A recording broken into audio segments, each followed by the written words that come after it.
Menteri Pertahanan Sapri Samsudin dikenal memiliki orientasi pelayanan yang kuat dalam menjalankan tugasnya sebagai Menteri Pertahanan.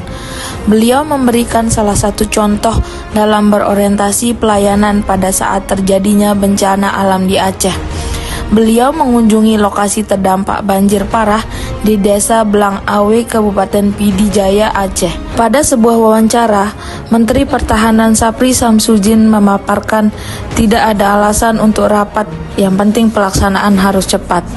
Beliau mencontohkan bahwa berorientasi pelayanan yaitu tindakan cepat terhadap pelaksanaan pengiriman bantuan ke masyarakat yang terdampak banjir.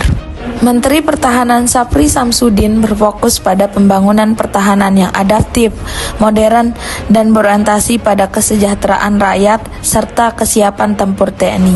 Pendekatannya menekankan TNI sebagai tentara rakyat atau humanis, penguatan intelijen atau teknologi, kemandirian alutsista, serta pelayanan kesehatan melalui RSPPN Sudirman modern.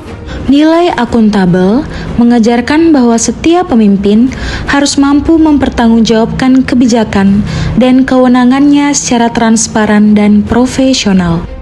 Dalam kepemimpinan Bapak Sapri Samsudin, prinsip akuntabilitas menjadi fondasi dalam menjalankan amanah jabatan demi kepentingan bangsa dan kepentingan negara. Sebagai seorang Menteri Pertahanan, Bapak Sapri Samsudin telah mengambil keputusan dengan berani dan bertanggung jawab untuk memperkuat pertahanan rakyat sebagai inti kekuatan bangsa. Pembentukan komponen cadangan, komponen pendukung, dan 100 batalion teritorial.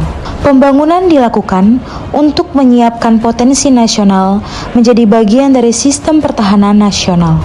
Sebagai Menteri Pertahanan, Bapak Sapri Samsudin bukan hanya sebagai pemimpin yang populer, tetapi menjadi pemimpin yang bertanggung jawab kepada pertahanan negara kesatuan Republik Indonesia dan seluruh warga Indonesia. Karena pertahanan Indonesia tumbuh dari rakyat untuk rakyat, menjaga persatuan dan kedaulatan bangsa.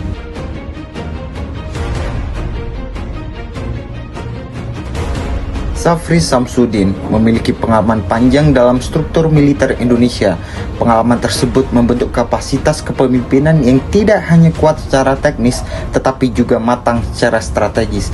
Dalam sektor pertahanan, pengambilan keputusan tidak dapat dilakukan secara sembarangan. Setiap kebijakan menyangkut stabilitas nasional, kedaulatan negara, dan keselamatan rakyat. Keterlibatan dalam perumusan kebijakan pertahanan nasional menunjukkan kemampuan berpikir strategis dan perencanaan jangka panjang.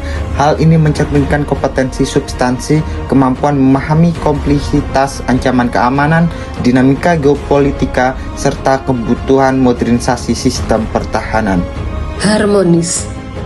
Dengan senyum hangat dan sikap yang penuh penghargaan, Bapak Menteri Pertahanan menyapa setiap barisan kadet yang berdiri tegak lurus.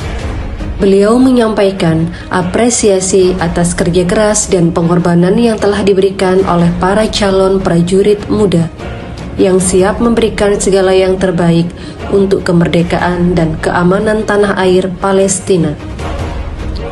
Lebih dari sekadar komandan dan bawahan, Menteri Pertahanan menempatkan mereka sebagai saudara, mendengarkan kisah mereka dan memastikan mereka bahwa dalam kondisi aman.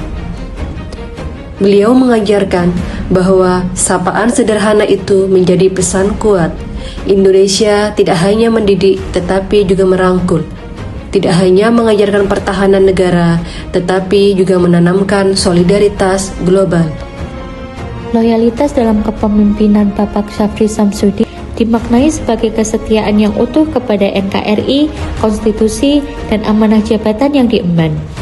Beliau menegaskan bahwa tidak boleh ada praktik korupsi di lingkungan pertahanan karena setiap rupiah yang dikelola adalah tanggung jawab kepada negara dan rakyat.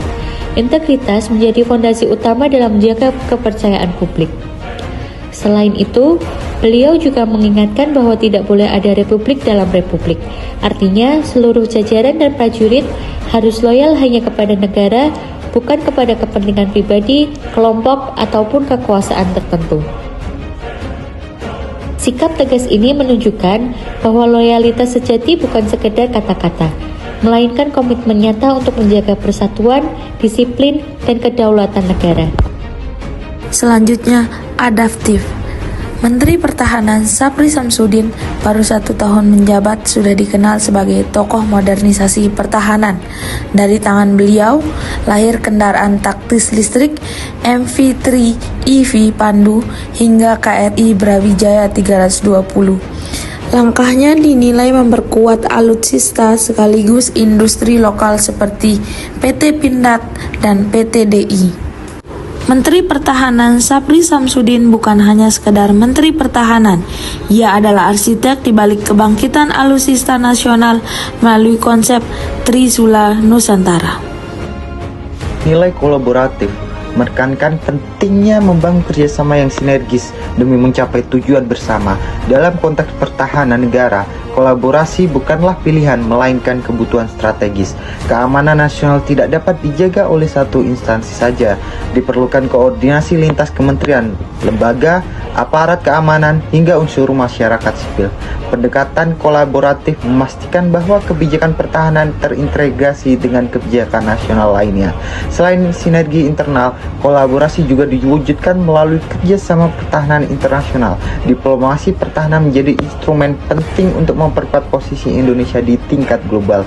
Melalui kerjasama bilateral dan multilateral, Indonesia dapat meningkatkan interoperabilitas, transfer pengetahuan, serta memperkuat stabilitas kawasan.